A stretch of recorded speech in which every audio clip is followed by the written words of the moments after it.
students, welcome back to our biology classes. This is Divya Kanimili and I am going to teach you biology classes. Yes students, again we are here to understand some more interesting topics under the chapter Getting to Know Plants. So in previous classes already we have learnt about the role of stem in plants, the role of leaf in plants we have already understood, right? Now it's time to understand about the next part of the plant, that is roots. Okay students, in this class it is very interesting. Why? Because the entire class will be discussed with the help of the more interesting activities. Okay, let us start. So, to start with that, I have few questions to raise. Who do you think is watering their plant correctly? So, here we have two plants. Okay, pot A and pot B. So, the pot A is being watered by Bojo and the pot B. So, let me represent B, Bojo, and P for Pehle. We know that they are our friends, right? So, the pot A is being watered by Bojo and the pot B is watered by the Pehle.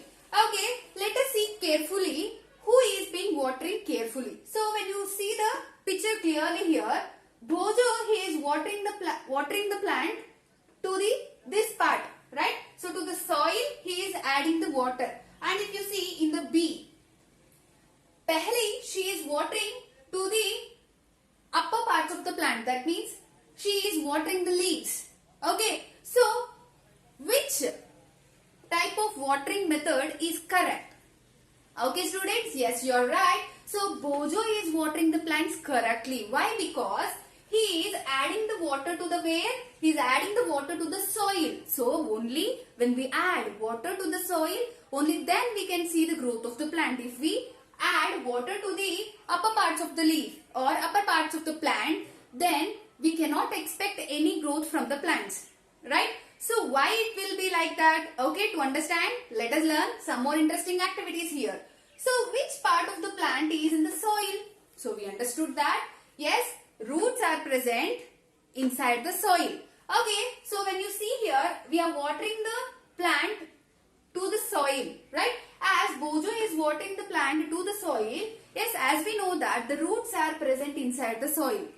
Right, as roots are present inside the soil, when the water is added to the soil, yes, the roots will take up this water and this water will be utilized for growth and functioning of the plant, right? So, you understood which part of the plant is in the soil? Roots. Roots are present inside the soil. Okay, one more activity here. So, what is that activity? Okay, here we need to take two plants. Okay, one plant which is having roots and the other is excised with the roots. So you cannot see any type of roots here. Okay, here the roots are present and here there is no roots in this plant. Okay, only a small twig we have placed in pot B and in pot A we have placed the plant which is of with roots. Okay, and we need to water this plant for 1 week. Okay, daily you need to water both the plants in a routine manner. Okay, so let us see what happens after a week. Okay, you can see that the plant which is being having the roots will show a little growth and even it will be how it will be fresh and green. But whereas the plant which is not having any roots, if you see, it starts wilting. Though you water, yes, it starts wilting. It will not grow. Okay, you can see that the plant which is like this, it will become like this because it is wilted. Okay, so why it is happening? Because there are no roots, so the water is not being absorbed. That means, so as Bojo is watering to the soil, inside the soil, roots are present. As roots are present, the roots will take up the water which we add and it will grow. But as this plant is not having any roots, so we cannot expect any type of growth from this plant. Okay, so activity 2. And let us do one more activity here. So we have two pots, right? The same pots I am going to use. Now try to pluck the plant from pot A and try to pluck the plant from pot B. So which plant can you pick up very easily? Yes students, obviously it is from pot B. Why? Because there are no roots here. So if you remove the plant, yes, it will be easily plucked out from the pot. But when you do the same with the pot A, yes, it will not be an easy task. Why? Because students, to make you realize what will happen when we try to pluck the plant from pot A. So I have plucked the grass plant which is present in my garden. So see here, when I have plucked the plant, you can see along with the roots, you can see the presence of soil here. Can you see? So this is what soil. That means when I try to pluck the plant from the pot A, what happens? The roots will hold the soil. See, can you see here? The roots will hold the soil. Because of that, it will be very difficult to pluck the plant out from the pot. Okay, so that means the roots will help in anchoring, holding the soil firmly, so that we cannot pluck the plant easily. Understood? So you understood, right? So if you want to pluck the plant, what we need to do? We need to dig. Okay, we need to dig the soil, and when we dig the soil, only then we can pluck the plant easily. Until and unless we won't dig the plant, we cannot remove the plant from pot A. So you understood why it is happening? Why? Because the roots, whatever present in the pot, so if you see, right, so the roots, whatever present in the pot, they will hold the soil. As they are holding the soil, the plant will be very strongly attached or holded to the soil. Because of that, you cannot pluck the plant. That means to anchor the soil, the roots will help here. Understood? Roots will help in holding the plant firmly to the soil. Even they anchor the plant to the soil. For that also the roots are helping. So by activity 1, we understood we need to water the plant near to the soil. Why? Because the presence of roots will be there inside the soil.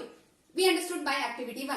By activity 2, we understood that only when roots are present, only then the water can be taken by the plant, and this water can be utilized for the growth of the plant. If there is no roots inside the plant, okay, then the growth of the plant will not be there. And by activity 3, what we understood? Yes, the roots will also help in holding and anchoring the plant to the soil.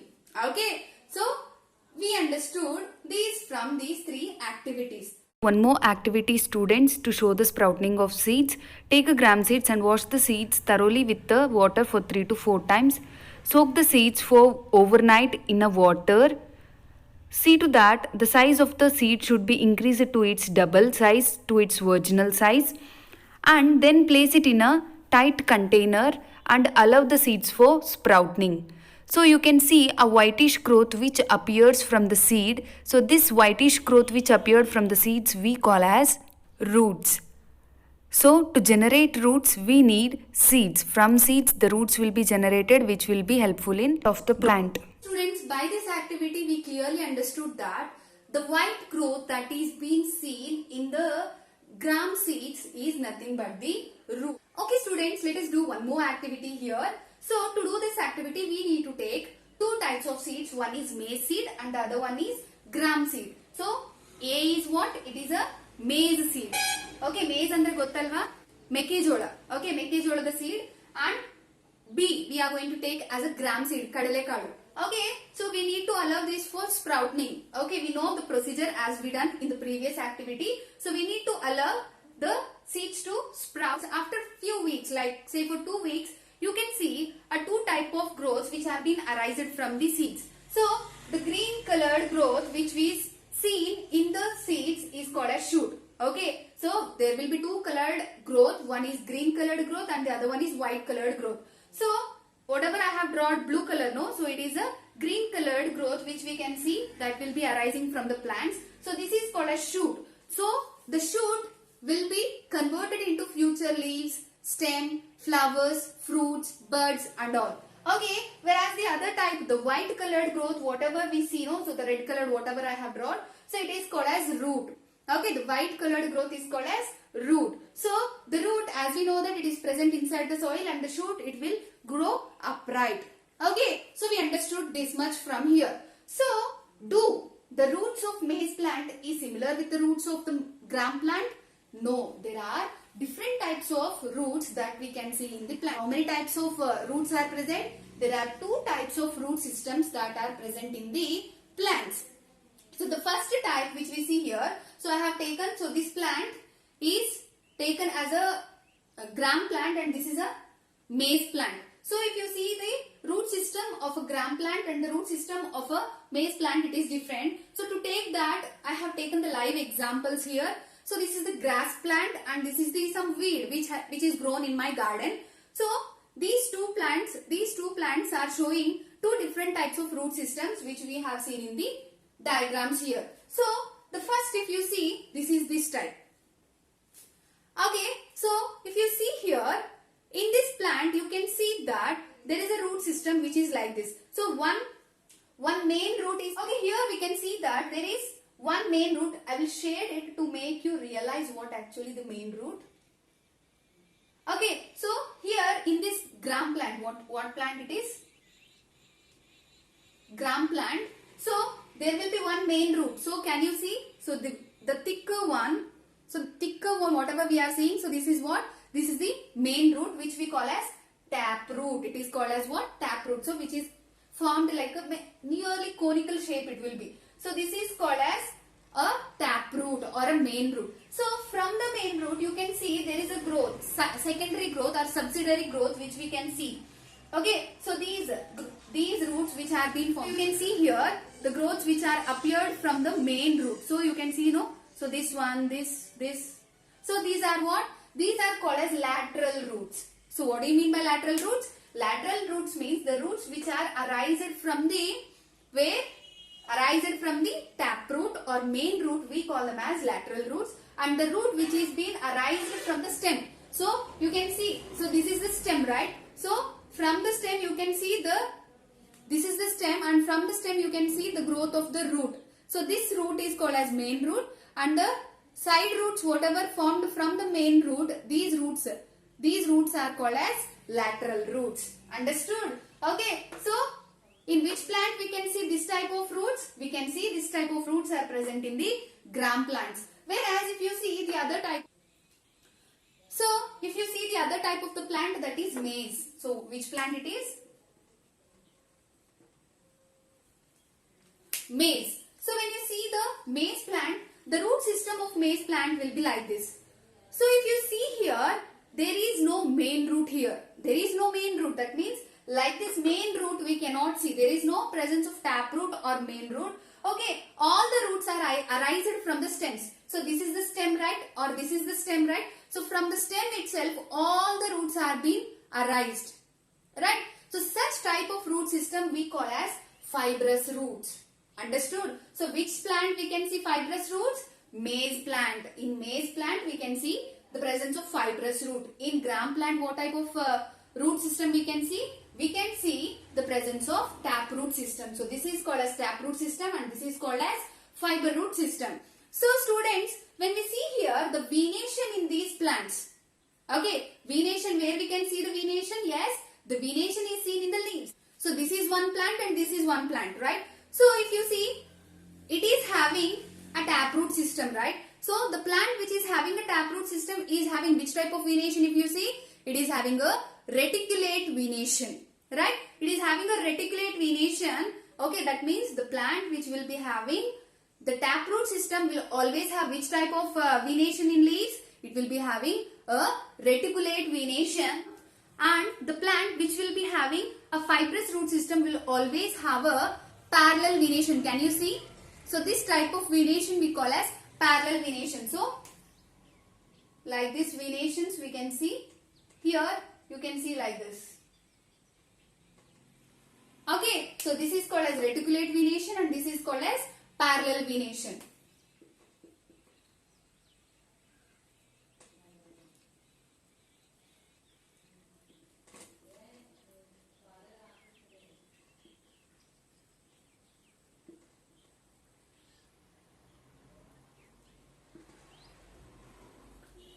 Okay, so the plants which have a taproot system will have a reticulate venation and the plants which have a fibrous root system will have a parallel venation. So always there is an interlink between the venation of a plant with the root system. When it is having a fiber root system, it will be having a parallel venation. When it is having a taproot system, it will be having a reticulate venation. And when you see the seed type, okay, so it is called as monocot.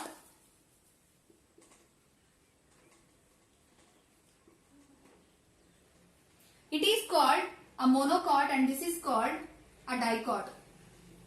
When you see here, this is called a monocot seed and this is called a dicot seed.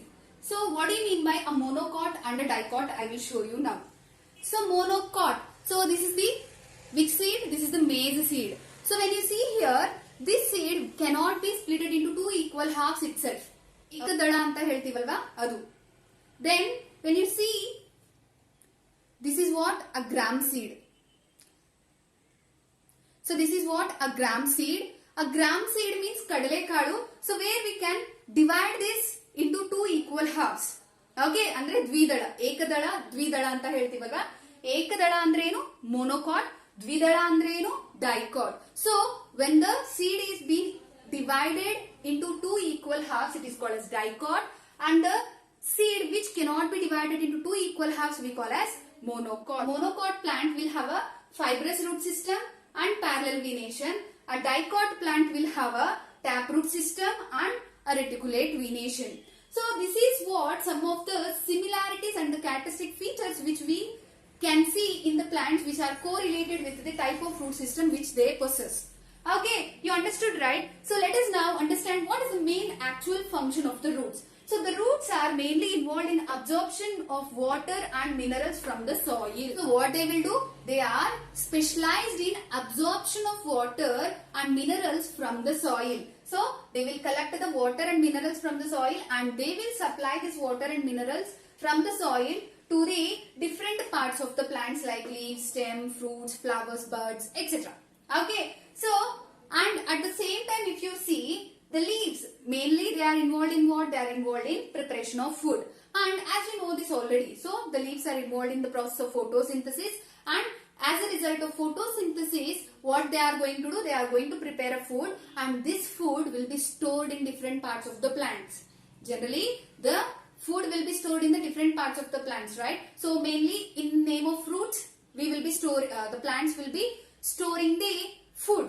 Not only in fruits, okay, the food is also stored in roots of some plants, in roots, in stem, okay, like that in different parts of the plant the food will be stored. Okay, there are some plants which involved in storage of food in the root system. Okay, the food are, examples are carrot, radish, sweet potato, turnip and tapico. Okay, so these are some of the plants where we use a root of that plant as a food. The roots will help in transport of water and minerals from soil, that is from soil they will absorb the water and minerals, and from soil they will pass this to different parts of the plant, right? Not only that, here if you see here the stem is there, no, here the stem, this stem will act as a street or a traffic street. So what they are mentioning here, the stem is a street with two-way traffic. So what they are saying here, the stem is acting like a two-way traffic. Two-way traffic means one way to upside and the other way to downside. Okay, so what are that ways and what they are going to do? So always we can see that the water which is present, the water and minerals which is present in the soil will be taken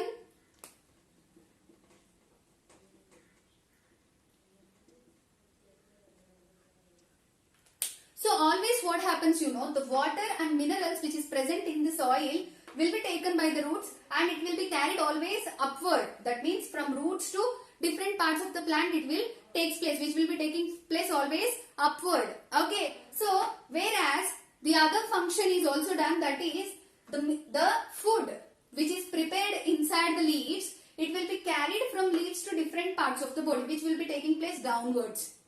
Understanding? So always it is not taking place downwards. Okay, the transport of food will take place both upward as well as downward. So to happen this, the stem is the main passage. Why? Because from the roots the water and minerals will go to the stem. From the stem it will be passed to different parts of the plant. As we already learned this, right? So when we are discussing about stem, we understood that the stem will possess different parts like leaf, flower, buds and the fruits. So all these different parts are being attached to the stem itself.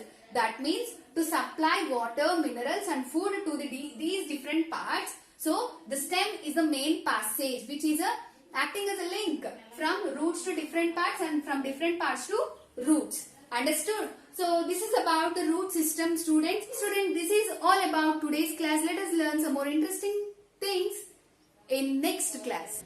So students, please like, share, comment and subscribe to our channel. Okay.